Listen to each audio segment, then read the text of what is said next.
Beurre FM, Beurre FM, Beurre FM.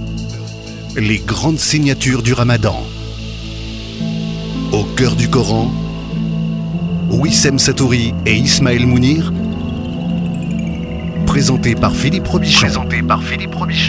Au cœur du Coran, soyez les bienvenus au cœur du Coran. Bonsoir, bon Ramadan. Ravi de vous retrouver avec Ismaël Mounir. Bonsoir Ismaël. Bonsoir, salam alaikum. Ravi d'être parmi vous. Et puis j'espère que le jeûne se passe bien pour tout le monde. Conférencier, enseignant et fondateur de l'Institut d'études en ligne Amine. Si vous souhaitez approfondir vos connaissances, vous pouvez vous inscrire. C'est très simple d'ailleurs, Ismaël. Tout à fait. Il y a un site internet, il y a tout ce qu'il faut. Wissem Satouri, bonjour. C'est un défi, c'est pour Wissem d'être là tous les jours. Ça, c'est un vrai défi. Et à l'heure en plus. Bienvenue Wissem. Bonsoir Philippe.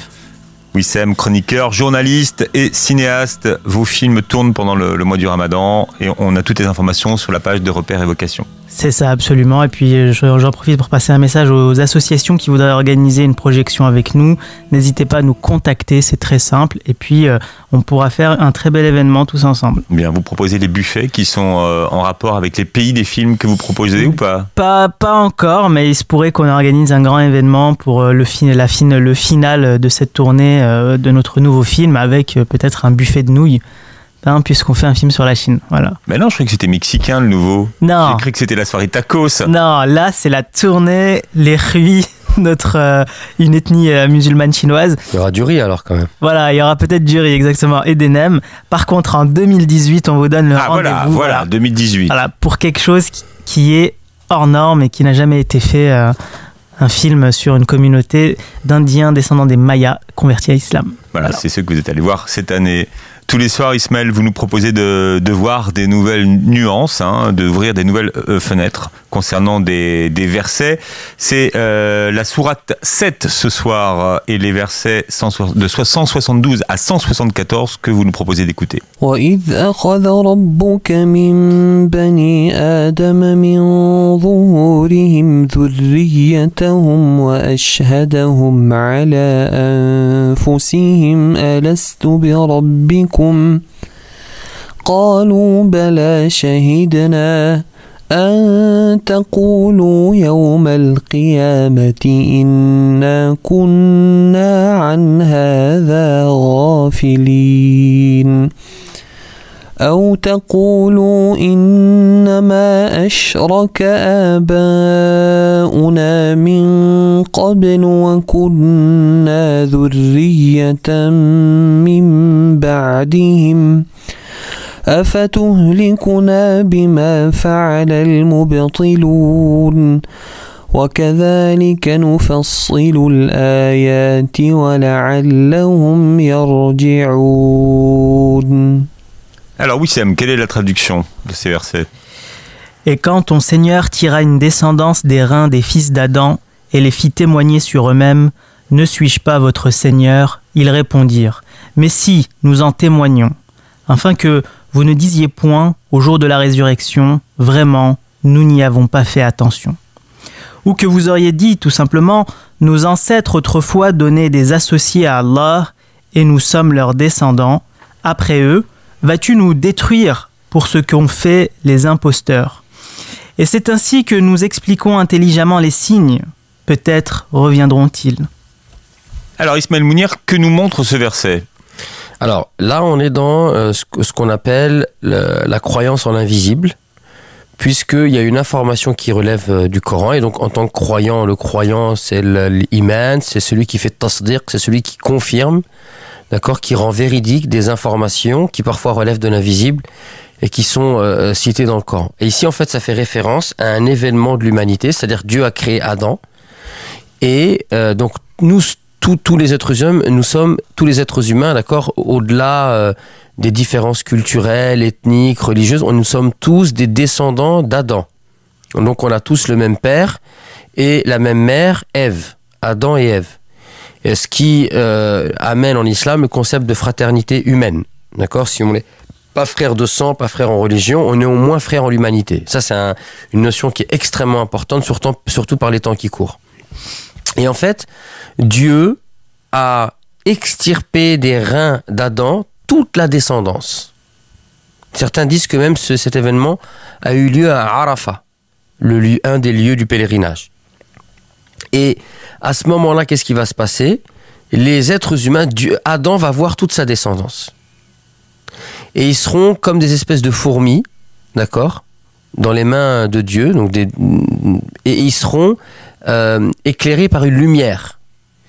Plus la lumière sera intense, et plus ça veut dire que l'homme vivra longtemps. Et plus la lumière sera de faible intensité, et plus cela prouvera que, en fait, il va pas vivre longtemps. Et même Dieu, il va présenter à Adam les différents personnages, notamment les prophètes. Et il est rapporté que Adam, donc c'est l'histoire du soir, hein, il va voir une lumière pas très intense d'un prophète qui s'appelle Daoud. Et Adam dira, est-ce que tu peux lui rajouter 50 ans de ma vie? Parce que Adam savait qu'il allait vivre 1000 ans. Et donc, on va lui dire, d'accord, on va ajouter 50 ans de ta vie à lui. Et donc, lorsque l'ange de la mort viendra voir Adam à 950 ans, Adam dira, mais il me reste encore 50 ans à vivre. Et il va dire, mais tu te rappelles pas que tu les as donnés à Daoud? Et il va dire, non, je me rappelle pas. Et donc, il l'a oublié. Et c'est pour ça que le nom de l'homme, c'est l'insan, qui signifie celui qui oublie. D'accord? Parce qu'il a oublié cette... Et effectivement, c'est dans la nature humaine de faire en sorte que le temps est un moyen d'oublier. Le temps nous fait oublier beaucoup de choses. D'accord? Parfois à bon escient et très souvent à mauvais escient. Et donc dans ce verset-là, donc il y a ce récit-là, et il est dit qu'en fait, lorsque Dieu va extirper des reins d'Adam toute la descendance, il va nous faire témoigner. Alastu bi rabbikum, ne suis-je pas votre Rabb, votre Seigneur? Alastu bi rabbikum, ne suis-je pas votre Seigneur? Et les gens vont dire Qalou bala, mais bien sûr que si. Et donc ici, il y a le fait de croire qu'en réalité, la nature humaine, c'est le monothéisme, la nature humaine n'est pas le polythéisme, et la nature humaine n'est pas l'athéisme.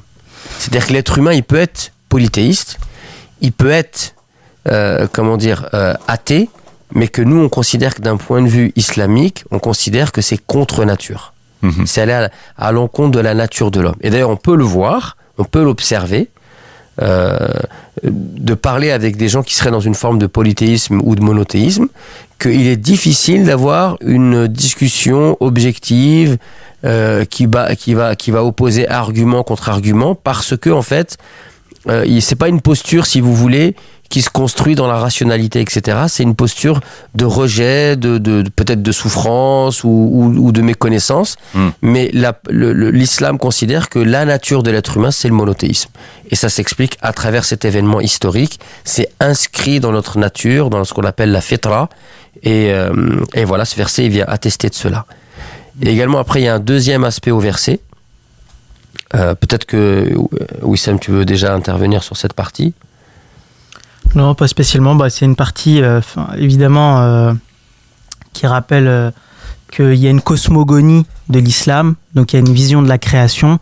Et c'est vrai que c'est très important que les musulmans la lisent et la connaissent, parce qu'on baigne dans quelque chose qui est une pensée majoritaire sur Adam et Ève, qui est transmis par la culture catholique du pays, alors que la cosmogonie, c'est-à-dire cosmogone, la vision du cosmos et de la création, bien elle diffère, et si elle diffère sur les bases qui sont un peu c'est les paradigmes de la manière dont on voit le monde, finalement ça influe même sur nous-mêmes. Donc c'est très important de connaître qui était Adam, comment est-ce que s'est construit cette relation, cette filiation avec lui d'un point de vue islamique. Et l'origine de la création se trouve dans cette sourate-là. Alors, cette sourate-là, la sourate 7, c'est une sourate qui a pour thème le combat entre les gens de la vérité et les gens du faux. C'est ça. Et ici, peut-être... Sourate qu'on appelle Al-A'raf. Al-A'raf qui fait référence à un mont qui sera entre le paradis et l'enfer. Et en fait, les gens qui auront, si vous voulez, le même nombre de bonnes actions et de mauvaises actions, une balance équilibrée, leur châtiment sera d'attendre longtemps sur ce mont et d'être dans l'expectative. Ils tourneront leur visage vers la droite, ils verront les gens du paradis et ils seront contents. Et ils tourneront leur tête vers la gauche, ils verront les gens de l'enfer, ils seront effrayés. Et ils vont attendre longtemps comme ça. L'A'raf. Nous continuons d'interroger ces versets qui posent un certain nombre de questions existentielles dans un instant. Au cœur du Coran avec l'imam Ismaël Mounir et Wissem Satouri. Ce soir, nous vous proposons d'étudier la sourate 7 à travers les versets de 172 à 174. Et Wissem a introduit tout à l'heure le terme de la cosmogonie. Ça vient d'où, Wissem ? Puisqu'on nous interroge sur les réseaux sociaux. Ouais, c'est un terme qui est utilisé beaucoup dans la philosophie et les ouvrages ésotériques. On le disait tout à l'heure pendant la pub. Et ça fait référence à la vision qu'on a de la création de l'univers, de la création de l'homme, et donc du sens que cela porte. Et ça diverge selon les croyances et les religions. Chaque religion propose une cosmogonie. Ici, on est face à la cosmogonie islamique, celle que l'islam présente, celle à laquelle on croit en tant que musulman.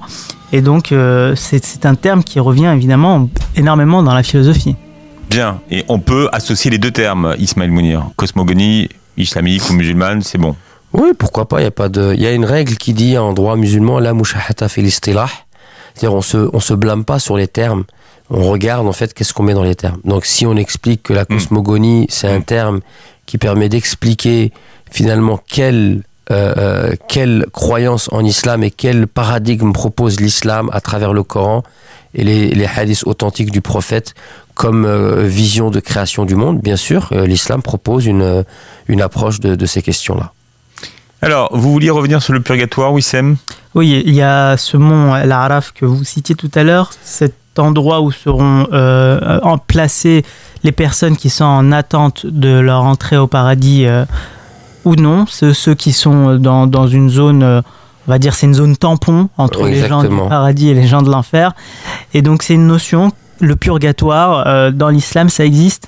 Alors ça c'est chrétien à la base, donc il faut faire toujours attention parce que quand on transpose un terme qui a une vraie résonance dans une religion et qui est dogmatique et qu'on va la transposer dans une autre religion, généralement c'est là où il y a les confusions qui apparaissent. Alors cette sourate-là, elle s'appelle Al-A'raf, donc il n'est pas question du purgatoire. Maintenant, que dans le purgatoire il y a purgé, si c'est pour expliquer le fait que effectivement les gens qui ont autant de bonnes actions que de mauvaises actions, ils vont devoir quelque part purger avant de rentrer au paradis, et que c'est cette attente-là qui va leur permettre, alors oui, dans ce cadre-là, on peut utiliser ce terme-là, mais que dans ce cadre-là. Bien. Quel est le deuxième aspect du verset que vous voulez illustrer, Ismaël Mounir ? Alors, le deuxième aspect, après l'aspect, on va dire, en termes de croyance, aqida, d'accord, en termes de points de croyance qu'a le musulman, etc., il y a un deuxième point qui, là, à mon avis, parce que il faut jamais considérer que l'islam propose des croyances et qu'elles sont dénuées d'intérêt. Les croyances en islam, elles ont des finalités éducatives. Et en fait, ici, il est question de quoi ? Il est question de dire que et d'ailleurs c'est ce qui vient à la suite du verset, il y a un point de croyance et il y a quelque chose qui vient derrière.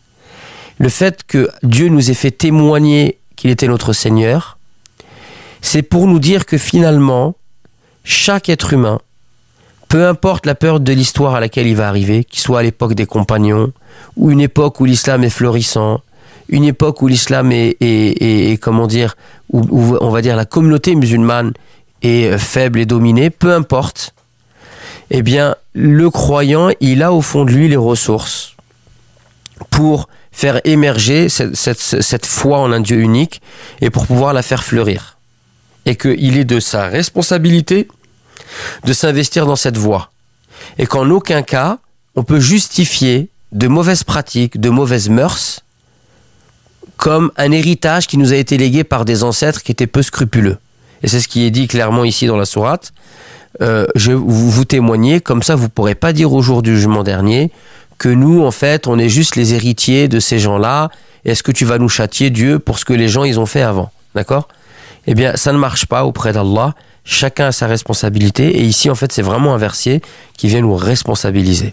Et il est grand temps qu'on se responsabilise, parce que très souvent, on est dans la passivité, on est dans l'attente que ça vient d'un autre. D'accord ? Et en fait, ça ne peut pas fonctionner comme ça. Ça peut pas fonctionner. On est responsable de ce qu'on fait, on est responsable de ce que l'on croit, on est responsable de la manière dont on pratique, on est responsable de la manière dont on vit et dont on utilise, j'ai envie de dire, cet islam qui nous a été eh bien légué par le prophète Mohammed sallallahu alayhi wa sallam. Wissem. Oui, c'est aussi un appel à la réforme de soi, à la capacité qu'a l'homme de se réformer, de changer de génération en génération. On n'est pas obligé aussi de répéter pas que les croyances de nos prédécesseurs, aussi leurs habitudes, si elles n'ont pas toujours été bonnes ou pas toujours adaptées au contexte. Il faut savoir aussi se réinventer son identité. Et aujourd'hui, on a une génération de Français qui sont nés ici, qui sont musulmans et qui ont aussi du mal avec cet héritage, savoir ce qu'ils peuvent garder de cet héritage de leurs parents, de ce qu'ils doivent changer aussi pour mieux réussir dans cette société. Donc là aussi, c'est important, on peut se réinventer. C'est ce que ici le Coran sous-entend dans la croyance, mais peut-être aussi dans les us et coutumes au quotidien. Non, et moi ce que ça m'évoque aussi, c'est ce qu'a développé Ibn Khaldoun. Donc Ibn Khaldoun qui s'est intéressé aux civilisations. Souvent, il y a une idée reçue qui consiste à dire, et c'est l'argument du faible, et c'est l'argument de celui qui refuse justement le fait de se responsabiliser. Il dit ouais mais regarde, nous on est musulmans, mais en fait il y a personne qui nous enseigne, les institutions musulmanes elles sont pas unies, l'État français nous rend pas la chose facile, et puis on continue comme ça, et puis finalement on a l'impression que le ciel il reste plus qu'à ce que le ciel nous tombe sur la tête. Et en fait Ibn Khaldoun dit que il y a des époques difficiles qui vont faire émerger des gens forts. Ensuite, les gens forts vont créer des sociétés où il fait bon vivre, il y a de la sécurité. Et ces sociétés vont faire émerger des gens fragiles. Et ces gens fragiles vont faire émerger des sociétés où il y a du désordre, et ainsi de suite. Donc société désordre va faire émerger des gens forts qui vont créer des sociétés où il fait bon vivre, des sociétés où il fait bon vivre qui va faire émerger des gens, etc. Et également, il y a une autre approche quand il parle des cycles de civilisation. Il dit, il y a les premiers hommes qu'on appelle les bâtisseurs. C'est les gens qui vont bâtir. Ensuite, il y a ce qu'on appelle les continuateurs. Ils vont continuer ce qui a été légué. Et puis après, il y a ce qu'on appelle les profiteurs. Et enfin, les destructeurs. Et en fait, la question qu'on devrait se poser, c'est quel genre, où est-ce que j'aimerais me positionner. Donc voilà, tout simplement ce qu'on peut dire sur cette sourate de ce point de vue-là. Alors, vous avez parlé des monothéistes tout à l'heure. Est-ce que le monothéisme des musulmans, Ismaël Mounir, englobe les autres, ceux qui l'ont précédé? Alors, c'est-à-dire que je comprends pas le sens de votre question. Est-ce que finalement, puisque c'est quelle est la définition du monothéisme pour les musulmans? Quelle est la définition du monothéisme pour les musulmans? Oui. Bon, déjà, le monothéisme, en réalité, c'est un terme qui m'interroge, parce que, par exemple, celui qui croirait à Zeus, et qui ne croirait qu'à Zeus en tant que divinité, il est monothéiste aussi d'un point de vue linguistique. Et pourtant, il ne serait pas considéré comme monothéiste d'un point de vue islamique. Oui. D'accord. Donc, nous, le monothéisme, c'est pas croire en une seule divinité. C'est déjà cette divinité, il faut l'identifier. C'est-à-dire cette divinité, c'est l'absolu, c'est le un, c'est le seul et l'unique créateur, et c'est la seule et unique divinité qui mérite réellement qu'elle soit adorée, qu'on lui voue un culte. Parce que l'islam nous indique qu'en fait, en vérité, il y a deux types de divinités. Il y a des fausses divinités, et il n'y en a qu'une seule de vraie. Et donc déjà, premièrement, il faut la chercher, cette divinité. Et en plus, le monothéisme musulman, il implique de rejeter les fausses divinités. C'est pour ça que parfois, quand on parle avec un athée, on a un point commun avec l'athée. L'athée, il rejette les fausses divinités. Le problème, c'est que lui, il n'a pas vu la vraie.